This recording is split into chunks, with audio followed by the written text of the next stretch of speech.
Hello everyone, to make a slip knot basically to begin this top, and as I demonstrated to you from the beginning of the video, you have to measure your waist area, leaving some space for the corset design. So yes, you are going to chain as long as you measured your waist area, and it differs for everyone.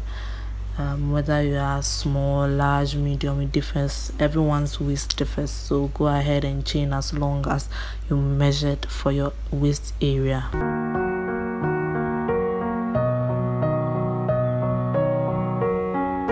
After chaining as long as you measured, you are going to go ahead and chain up an additional 3, and then you are going to double crochet into the 4th chain. So count to the 4th chain and then put a double crochet as I'm demonstrating to you. So put 1 double crochet into the next, and this row is basically simple. You are going to double crochet all the way down. So go ahead and double crochet all the way down, and I hope you get it because it's pretty simple.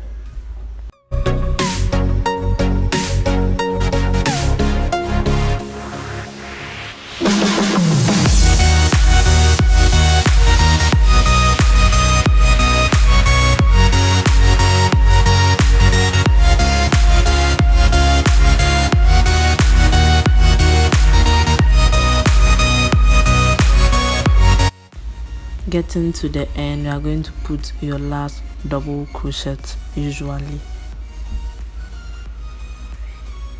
and this is what you have for the first row. So yes, it's quite long,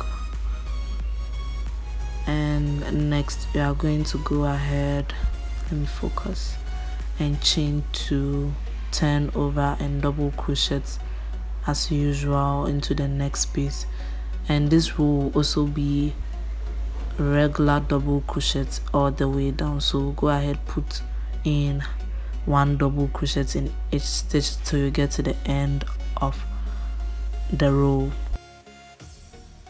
So after 2 rows of regular double crocheting, I went on to measure to confirm that I was right on track. So just do that to be sure. Next, you are going to chain up to turn over your work, wrap the yarn around the hook, insert into the next space. So insert, pull through, it becomes 3, and you are going to go ahead, pull through 2, it becomes 2. You are going to wrap the yarn around the hook, insert into the next space, pull through, it becomes 4. And what you are going to do now is to pull through 2 for the first time and then pull through 3 finally.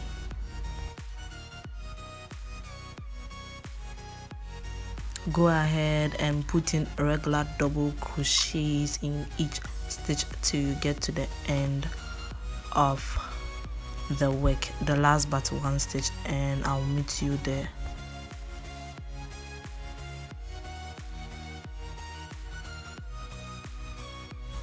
Getting to the last but 1 stitch, you are going to wrap the yarn around the hook, insert into the next space, pull through 2, and then wrap the yarn around the hook, insert into the last space, pull through, it becomes 4, pull through 2, it becomes 3, and finally pull through the final 3, and I decreased at the end also. So yes, we are repeating the same thing you did here over the other side, and we are going to basically create the halter design, and this is the first row of decrease. So next you are going to chain up to wrap the yarn around the hook, go into the next, not the same space but the next space, insert the hook, pull through 2, it becomes 2, wrap the yarn around the hook, insert the hook into the next space, pull through, becomes 4, pull through 2, it becomes 3, and then finally pull through the final 3. And we began this row by decreasing well, so we are going to basically decrease. So next we are going to put in regular double crochets until you get to the last but 1 stitch, and we are going to decrease there as well. So yes, with these rows you are going to basically decrease till you are satisfied with the length. So yes, go ahead, double crochet until the last but one stitch. Getting to the last but one stitch, you are going to wrap the yarn around the hook, pull through, it becomes 3, pull through 2, it becomes 2. Go ahead, wrap the yarn around the hook, pull through, it becomes 4, pull through 2, pull through 3. So yes, we have decreased also like how you did beginning. So yes, you are going to go ahead and decrease also for the next row, and it's going to be like this till you get to the satisfied length. So yes, I'm beginning this row with a decrease also, so go ahead and watch how I do it, and then I'll meet you.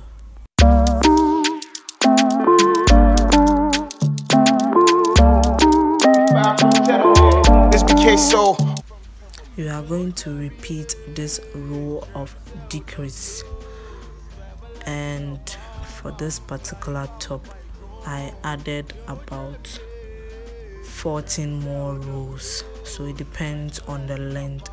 I can't really specify the exact rows for each size. So yes, if you are following my pattern, you add 14 more rows of decreasing, so the halter design will be created. And yes, so go ahead.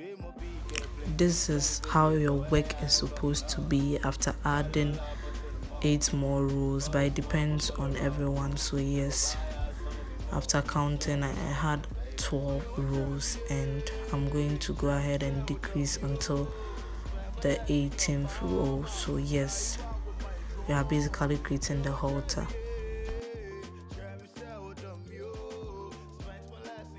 So guys, after repeating for a total of 16 rows, we are getting closer to the halter top design, and it might differ for every size. So yes, watch the tutorial, this tutorial to the end. Next, you are going to chain up to, this time you are going to skip the next stitch and go into the stitch after the next stitch. So yes, that stitch, and then you pull through 2, you yarn over, insert the hook into the next space, you pull through 2, it becomes 3, and then you pull through all 3. So you are basically decreasing to like than the regular decrease, so that the halter top closes up. So next, you are going to put in regular double crochets until you get to the end, and we are going to repeat the same decrease I did from the beginning of the row. Getting to the end, we are going to yarn over. This is the last by 3 stitch. We are going to go ahead, skip the stitch, yes, this stitch, and go into the next stitch, yarn over, pull through 2, go ahead, wrap the yarn around the hook, insert the hook, pull through 2, pull through the last 3, and this is what you are supposed to have.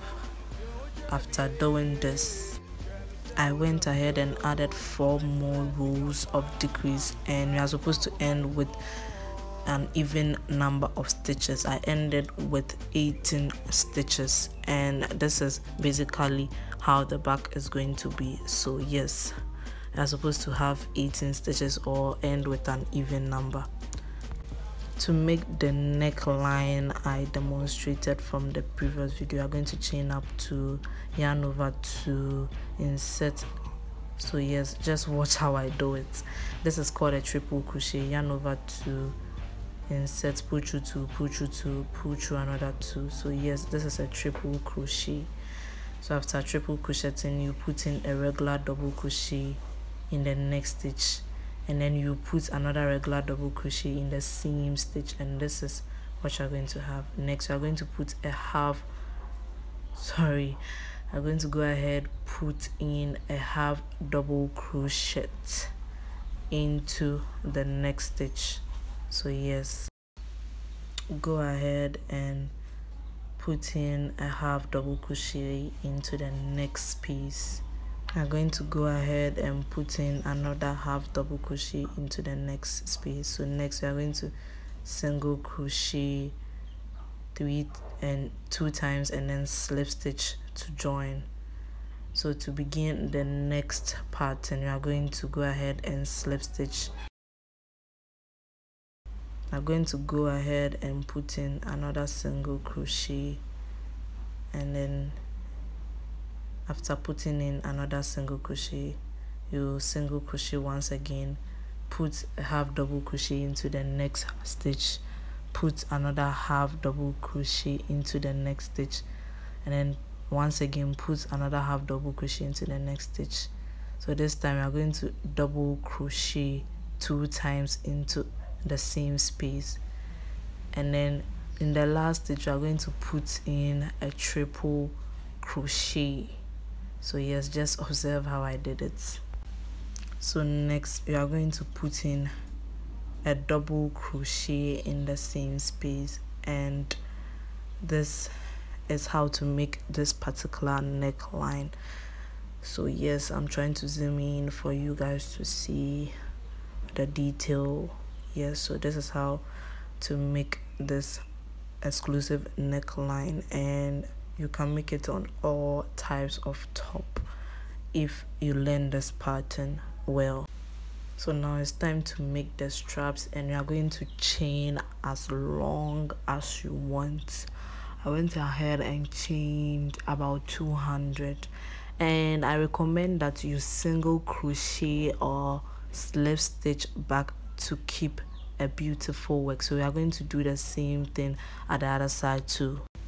After making the long straps, which will also tie up my back, this is what I had, and as I told you earlier on, it's very appropriate to single crochet or slip stitch back to make the straps thicker. So now we are going to work on the scallop design from the intro of the video. To make the scallop edge, attach the yarn, but it depends. If you slip stitch back, you don't need to attach, you just work the sides straight forward. But since I didn't slip stitch back, I'm going to attach, and then I'm going to put 5 double crochet in that space. So find a comfortable space and then put in 5 double crochets in the same space.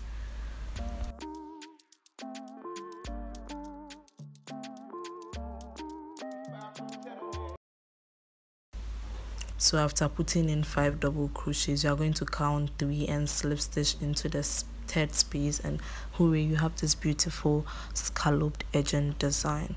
So you are going to slip stitch once again into the next chain, look for a comfortable space, and yes, after looking for a comfortable space, you are going to double crochet into that particular space 5 times.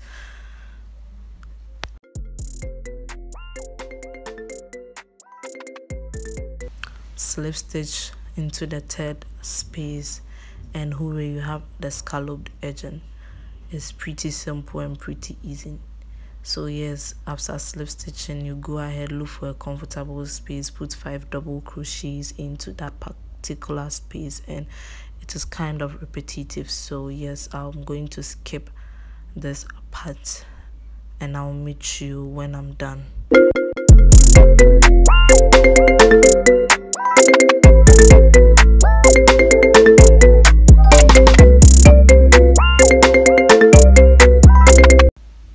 To give you one final demonstration. We are now at the base, and as usual, I'm going to put 5 double crochet into that a comfortable space you find. So yes, I went ahead and placed 5 double crochets into that particular space. So yes, after putting in 5 double crochets, you are going to count 3 and slip stitch into the third space, and you still have your scallop edging. So you are going to go ahead and repeat this. So slip stitch again, double crochet into the comfortable space you find to put those 5 double crochets inside. So yes, the base is also not very different from the sides.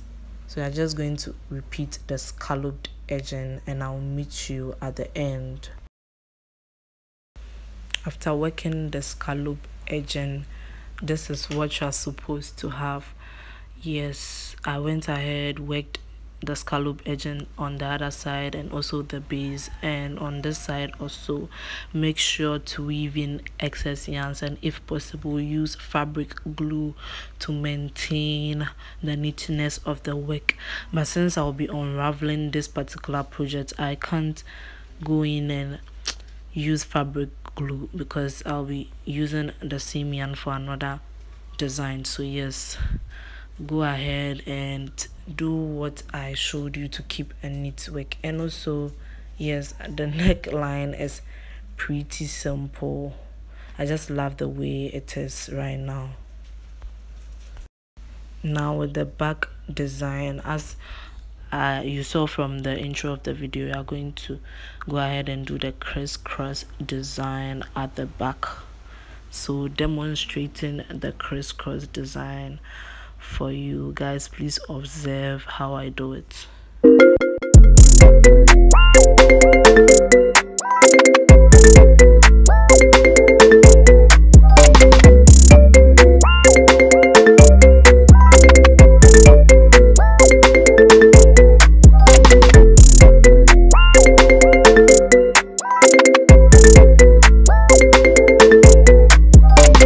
After making the crisscross design, this is what you are supposed to have, and I love this already. And with the cowrie design, is optional, so yes, go ahead and take up the cowries and fix with fabric glue.